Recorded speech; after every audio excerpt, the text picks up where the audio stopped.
না না জিজ্ঞেস করলে আমি কিন্তু জোর দিয়ে কথা বলতে পারি। আপনারা আমি আপনাকে বলি কথাটা আমি ধরিয়ে দিই, তর্কে জড়াবেন না ভালো হবে না, তর্কে জড়াবেন না ভালো হবে না, তর্কে জড়াবেন না ভালো হবে না। আর দাঁড়ান মনে হয় কি এটা তো সম্ভব না, এটা করা সম্ভব না, এটা বাংলাদেশের সেই শক্তিও নেই আমার বিশ্বাস। নাটোর। সামনে আসুন, একটু সামনে আসুন। বাড়িটা কোথায়? নাটোর। নাটোর। বলছি দেখতে পাচ্ছি বিভিন্ন মানে এখানে প্রথমে আগে জিজ্ঞেস করে নিই আপনারা এখানে কি করতে এসেছেন, মানে কি কারণে? একটু ঘুরতে আসছি আর কি। ঘুরতে মানে কয় দিনের জন্য? 2 দিন। 2 দিনের জন্য। কোনো রিলেটিভ আছে না এমনি ঘুরতে এসেছেন? এমনি ঘুরতে আসছি। কলকাতার সাইডে? জি, কলকাতা। আচ্ছা, বলছি বিভিন্ন দিকে বাংলার দিকে বিভিন্ন জায়গায় ট্রেন্ডিং করছে যে বয়কট ইন্ডিয়া। আপনাদের বলছি না পার্সোনালি, পার্সোনালি নেবেন না, যে বাংলাদেশকে রিপ্রেজেন্ট করছেন সেই হিসাবে বলবেন।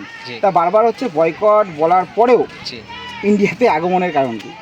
না এখানে আসলে একটু লাউডে বলবেন। বয়কটের বিষয়টা তো মানে সবাই করে না, তাই না? ট্রেন্ডিং তাহলে করে কি করে? কোনো জিনিস যখন ট্রেন্ডিং করে মানে অনেকে করছে, সবাই না করলে অনেকে করছে। আচ্ছা, ট্রেন্ডিং মানে এমন না যে 100 জনের মধ্যে 100 জনই সেটা ফলো করবে, তাই না? তো আমরা সেই 100 জনের মধ্যেকার মানুষ না, যেই অতিরিক্ত মানুষ থাকে যারা ফলো করে না, আমরা সেই ধরনের মানুষ। আচ্ছা, এবার বলি যদি বয়কট ইন্ডিয়া হয়, আমি ধরলাম সাপোজ ধরলাম ইন্ডিয়ার সাথে বাংলাদেশের আমদানি রপ্তানি ব্যবস্থা বন্ধ হয়ে গেল, ইন্ডিয়ার ইকোনমিক্যালি কিছুটা লস হবে, কারণ অস্বীকার করার জায়গা নেই, বাংলাদেশ একটা বড় মার্কেট ইন্ডিয়ার কাছে। আচ্ছা, ঠিক আছে, কিন্তু বাংলাদেশের লসটা বেশি হবে বলে আপনার মনে হয় না?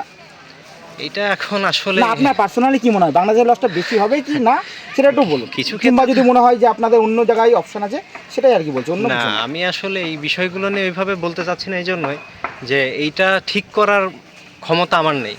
ঠিক করা অ্যাজ এ সাধারণ নাগরিক হিসেবে আপনাকে জিজ্ঞেস করেছি যে ঠিক মানে কি লসটা বেশি হবে না কম হবে? অবশ্যই হবে, কারণ আমরা এটা বলতে অস্বীকার করা যাবে না যে বাংলাদেশ এখনও ইন্ডিয়ার কিছু বিষয়ের উপরে মানে কিছু কিছু খাবার দাবার হোক বা চিকিৎসা হোক, এগুলো মানে কিছু না মানে অনেক কিছুর উপরে মানে বেশ ভালোভাবে নির্ভরশীল। তো এটা তো অবশ্যই বাংলাদেশের মানুষের জন্য যারা বিশেষ করে আর্থিকভাবে খুব বেশি স্বাবলম্বী না, মানে অন্যান্য ডেস্টিনেশনে যাদের চিকিৎসা হোক বা ঘোরার ইচ্ছা হোক এটা সম্ভব না, তারা অবভিয়াসলি তো একটা থাকবেই। আর বাংলাদেশে মানে এই সংখ্যক মানুষ খুবই কম আছে যে ভারত ছাড়া অন্য দেশে যেতে সক্ষম আছে, তা তো অস্বীকার করার জায়গা নেই, আছে, কিন্তু সেই সংখ্যাটা তো খুবই কম। অবশ্যই। তা সেখানে দাঁড়িয়ে এই যে আপনি বললেন যে চিকিৎসার এই যে আপনি বললেন যে চিকিৎসার জন্য, দাদা ভাই একটু সামনে আসুন, সামনে আসতে হবে দাদা। ঠিক আছে, সমস্যা আপনার না, সমস্যা আমার। না। এবার হচ্ছে ব্যাপারটা যে চিকিৎসা করতে আসলেন, না ঘুরতে আসছি। অনেকে তো চিকিৎসা করতে আসে, সেই ক্ষেত্রে বাংলাদেশের চিকিৎসা ব্যবস্থা আপনার কি মনে হয় ভারত থেকে এগিয়ে গেছে? না এটা তাহলে এই যে লোকে বলছে, এগুলো বাদ দিলাম, আপনাদের যে প্রাক্তন আর্মি তাদের লোক বলছে, আমি এখন আপনাদের যেহেতু অনেকে আপনারা যখন সোশ্যাল মিডিয়ায় বলেন যে ভুয়ো নিউজ, এখন মানে তার মুখ দিয়ে কথা বেরোনো যেগুলো বলছে লাইভ ফুটেজে সেগুলো তো ভুয়ো হতে পারে না। সে বলছে কলকাতা দখল করে নেবো। এটা কি মনে করে আপনারা এডুকেটেড মনে হচ্ছে? এটা আপনি অনেকক্ষণ ধরে কথা বলছেন, আপনি বলেন।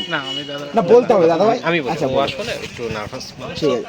আসলে মানে কে কোন দেশ দখল করবে, কে কি করবে, এখন আমি যদি বলি যে আমি হচ্ছে কালকে বাংলাদেশের প্রধানমন্ত্রী হয়ে যাব, এটা তো সম্ভব না, তাই না?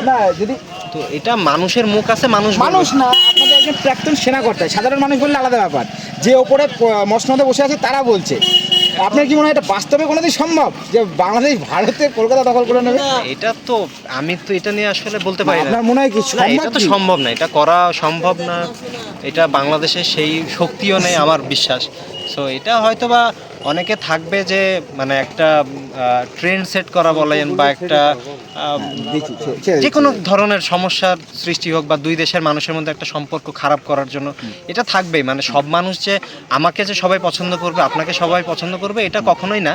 আপনাকে একজন অপছন্দ করতেই পারে, তো সেটার জন্য চুগলি করার জন্য আমি একে যে বলতেই পারি যে ওই মানুষটা খারাপ। সো এটা বলতেই পারে, তো কে কি বললো এটা নিয়ে আসলে আমরা কখনো ভাবি না। আমাদের মনে হয়েছে, কিন্তু আমাদের এই মুহূর্তে মনে হয় বাংলাদেশে যতজন মানুষ আছে ম্যাক্সিমাম মানুষ হচ্ছে ভারত বিদ্বেষী, এটা অস্বীকার করার জায়গা নেই। ম্যাক্সিমাম, আমি বলছি না যে সবাই, কিন্তু ম্যাক্সিমাম, এটা তো সত্যি কথা, ম্যাক্সিমাম মানুষ ভারত বিদ্বেষী। সেখানে দাঁড়িয়ে মানে এই যে সম্পর্কটা বা এই যে ভিসার ব্যবস্থাটা, এটা কি আপনার মনে হয় পরবর্তীকালে সম্পূর্ণ ভিসা আপাতত কিছুদিনের জন্য বন্ধ হয়ে যাবে বাংলাদেশের সাথে ইন্ডিয়া বর্তমান পরিস্থিতি দেখে? বন্ধ তো হয়ে আছে, বন্ধ হয়ে আছে। ঠিক আছে, আপনারা যান, আপনাদের বাড়িটা কোথায় বাংলাদেশের একবার বলেন? নাটোর। আপনার? আপনি কি করেন? স্টুডেন্ট।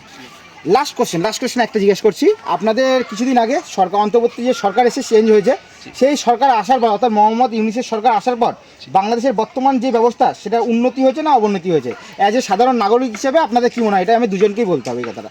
লাস্ট কোশ্চেন, উন্নতি হয়েছে না অবনতি হয়েছে? ডিফিকাল্ট কোশ্চেন না না জিজ্ঞেস করলে আমি কিন্তু জোর দিয়ে কথা বলতে পারি। আপনারা আমি আপনাকে বলি এই কথাটা আমি ধরিয়ে দিই, তর্কে জড়াবেন না ভালো হবে না, তর্কে জড়াবেন না ভালো হবে না, তর্কে জড়াবেন না ভালো হবে না। আর দাঁড়ান শান্ত হয়েছে না না এই কথাটা ফিনিশ করে, এই কথাটা শেষ ফিনিশ করবে, এই কথাটা উত্তর দিলে বললাম তো এই কথাটা দাদা যে বেশি ডিস্টার্ব করা যাবে না। এটা এই কথাটা উনার উত্তর দিলে চলে যেত। আপনার অধিকার নেই বেশি ডিস্টার্ব করা। আচ্ছা ওনাকে এই কথাটা জিজ্ঞেস করলে আমি জিজ্ঞেস শেষ করব করেন তাড়াতাড়ি। যে কিছুদিন আগে যে সরকার যে চেঞ্জ হয়েছে সেক্ষেত্রে মনে হয় যে মানে বাংলাদেশের উন্নতি হয়েছে না অবনতি হয়েছে, সেটাই আমি জিজ্ঞেস করছি। এটা আসলে সাধারণ মানুষ হিসেবে যারা হ্যাঁ। আমরা মানে খুবই মধ্যবিত্ত পরিবারের সন্তান, হ্যাঁ। আমাদের মনে হয়েছে যে অবস্থার খুব বেশি পরিবর্তন হয়নি। তবে অনেকে অনেক কথা বলবে, এটা তো নিয়ে আমরা তো আসলে তর্ক বিতর্ক করতে পারি না। অবশ্যই, অবশ্যই। আমাদের জীবন আমরা আমাদের মতো লিড করে চলে যাচ্ছি। অবশ্যই এই যে তো সাধারণ এটা মানুষ। নিয়ে আসলে বিষয়টা কি যে আমাকে যদি বলা হয় যে আপনার দেশ ভালো কি খারাপ, হ্যাঁ। এখন আমি যদি বলি খারাপ, আমাকে তো আমার দেশে ফিরতে হবে, অবশ্যই, অবশ্যই, তাই না? একদম, তো এইটা মনে হয় না যে এই প্রশ্নটার উত্তর আমার নেগেটিভ দেওয়া বা পজিটিভ দেওয়া উচিত। আমার মনে হয় নিউট্রাল থাকাটা আমার জন্য বেটার। ঠিক আছে, ভালো থাকবেন। আপনি কি করেন?